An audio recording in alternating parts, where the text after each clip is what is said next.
Assalamu alaikum. Good evening. So ഇന്ന് എടുക്കാൻ പോകുന്ന chapter dangers of drug abuse എന്നുള്ളതാണ്.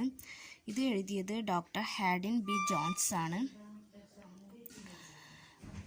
ഓക്കെ, ചാപ്റ്ററിലേക്ക് വരാം.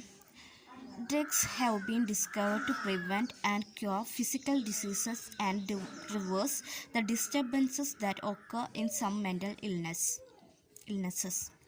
Excitement over what drugs can do has led people to believe that any ailment, infective or psychic, can be relieved by taking a pill.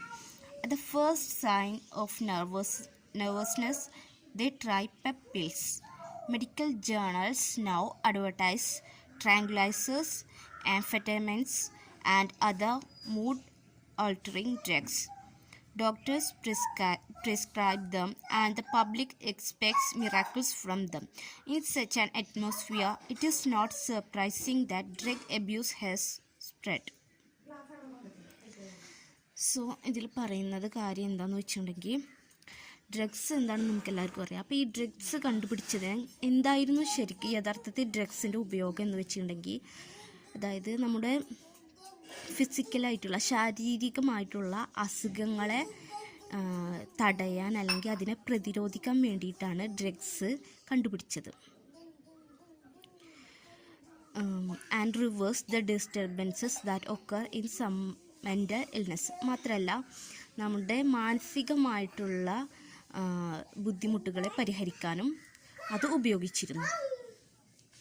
ഇനി excitement over what drugs can do has led people to believe that any ailment infective or psychic can be relieved by taking a pill. അങ്ങനെ ഇനി ഈ കൂടുതൽ ഈ ഡ്രഗ്സിനെ കൊണ്ട് എന്തെല്ലാം സാധിക്കും എന്നുള്ള തരത്തിൽ ചിന്തിക്കാൻ തുടങ്ങിയപ്പോൾ ആളുകൾക്ക് അത് ഡ്രഗ്സ് ഒരു അഡിക്റ്റ് ആവാൻ തുടങ്ങുകയാണ്. എന്ത് തരം അസുഖമായാലും, അത് ശാരീരികവും മാനസികവും ആയാലും, ഒരു പില്ല് കഴിക്കുന്നതോടെ അത് മാറും എന്നൊരു ചിന്ത ആളുകൾക്ക് വരാൻ തുടങ്ങുകയാണ്.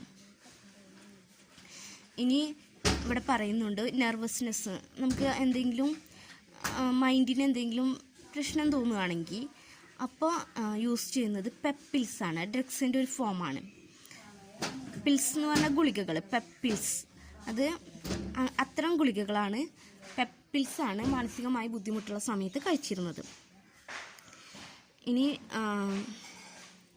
മെഡിക്കൽ ജേർണൽസിലൊക്കെ ട്രാങ്കുലൈസേഴ്സും ആംഫെറ്റമൈൻസും പിന്നെ മറ്റുള്ള തരം മൂഡ് മാറ്റുന്ന തരം ഡ്രഗ്സിനെ കുറിച്ചിട്ടുള്ള പരസ്യങ്ങളൊക്കെ വരുന്നു.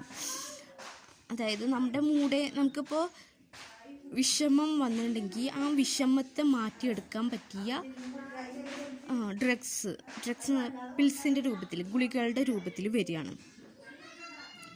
അതാണ് മൂഡ് ആൾട്ടറിങ് ഡ്രഗ്സ് എന്ന് പറയുന്നത്.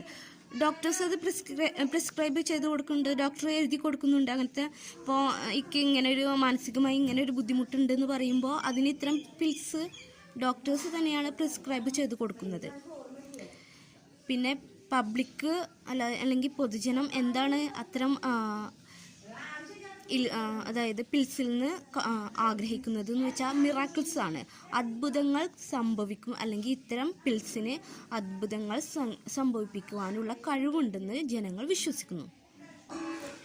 അപ്പോൾ ഈ ഡ്രഗ് അബ്യൂസ്, അതായത് ഡ്രഗ്സിൻ്റെ ഉപയോഗം ഇത്തരം മോശാവസ്ഥയിൽ എത്തിയതിന് നമ്മൾ സർപ്രൈസ് ചെയ്യേണ്ട കാര്യമില്ല, അല്ലെങ്കിൽ നമ്മൾ അതിനെക്കുറിച്ചിട്ട് അങ്ങനെ അന്താളിക്കേണ്ട കാര്യമൊന്നുമില്ല. കാരണം എന്താണെന്ന് വെച്ചാൽ ഇതൊക്കെ എല്ലാവരുടെയും അറിവോടു കൂടിയാണ് ഇത്രക്കും സ്പ്രെഡ് ആയത്. When people become dependent on drugs to solve their problems, they lose the capacity to deal with life situations through perseverance, self-discipline, and mental effort. It is now often considered naive to expend energy on solving a problem when there is an easy way out. It is a simple step from look what drugs do for me when I feel depressed to imagine what drug can do for me when I feel good already. അങ്ങനെ when people become dependent ആവുമെന്ന് പറഞ്ഞാൽ ആശ്രയിക്കുക on drugs, അപ്പോൾ ഇത്തരം പിൽസുകളിൽ അല്ലെങ്കിൽ ഡ്രഗ്സുകളിൽ ആളുകൾ ആശ്രയിക്കാൻ തുടങ്ങിയപ്പോൾ, അവരുടെ പ്രശ്നങ്ങൾ മാറ്റാൻ വേണ്ടിയിട്ട് പിൽസിനെ ആളുകൾ ആശ്രയിക്കാൻ തുടങ്ങിയപ്പോൾ അവർക്ക് എന്താ നഷ്ടപ്പെട്ടത്? ഈ ലൈഫിലെ പലതരം സിറ്റുവേഷൻ എങ്ങനെ നേരിടാം, അതിനുള്ള അവരുടെ കഴിവ്, അവരുടെ ആ ഒരു ആത്മാർത്ഥത, അങ്ങനെ ആ ഒരു മനക്കരുത്ത്, ജീവിതത്തിലെ വെല്ലുവിളികളെ നേരിടേണ്ട ആ മനക്കരുത്തും മനോധൈര്യവുമാണ് അവർ ഈ പിൽസിൽ കണ്ടെത്തിയത്. അങ്ങനെ ഈ പിൽസിനെ ആശ്രയിച്ച സമയത്ത് അവർക്ക് നഷ്ടപ്പെട്ടതും അതാണ്. And it is now often considered naive to expend energy on solving a problem when there is an easy way out.